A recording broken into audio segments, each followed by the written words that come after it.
Sveikinuosi su visais užsukusiais į kvantinio proveržio magijos kanalą. Su jumis Elytė Avetian.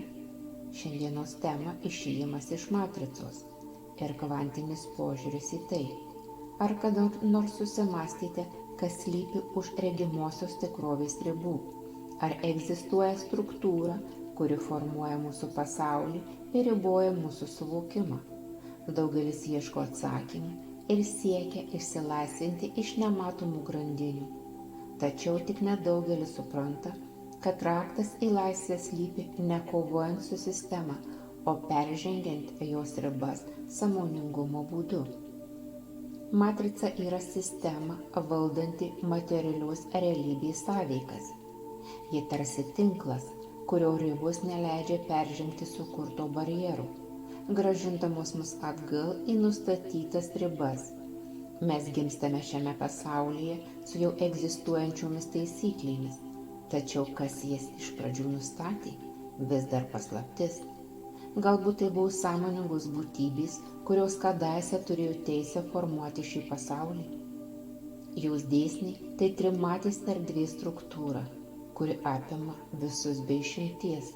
Žemės gyventojai buvo įtraukti į šią sistemą be pasirinkimo galimybės, be teisės tapti stebėtojais.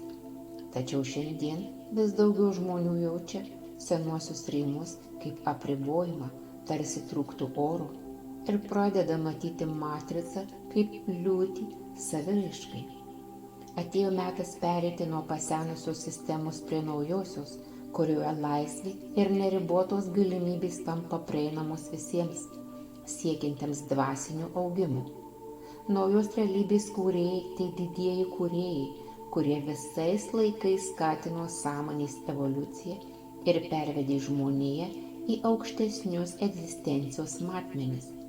Šiame procese dalyvauja nesuskaičiuojamos civilizacijos, kurios kadaise ištobulino žemės gyvybės pagrindus. Dabar mūsų pagrindinė užduotis sąmoningai rinktis, nebebūti vien materialių dėsnių pavaldiniais, o vadovautis aukštesnė išmintimi, kuri pasitarnauja visų gyvų būtybių gerovei.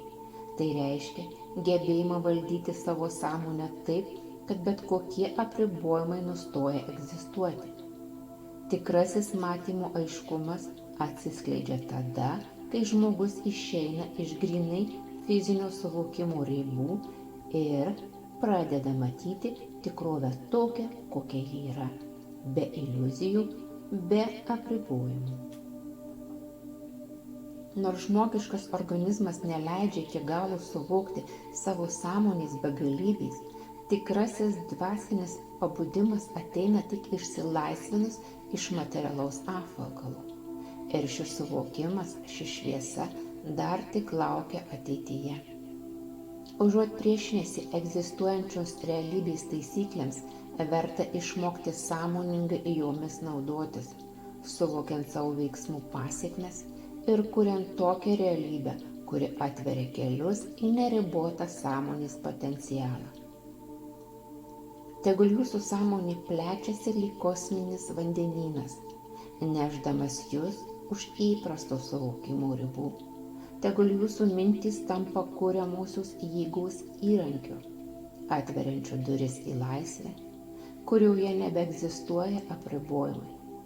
Kiekvienas jūsų žingsnis tegul veda į vis platesnį suvokimą, į pasaulį, kuriame jūs esate ne pasyvus stebėtojas, o aktyvus kūrėjas.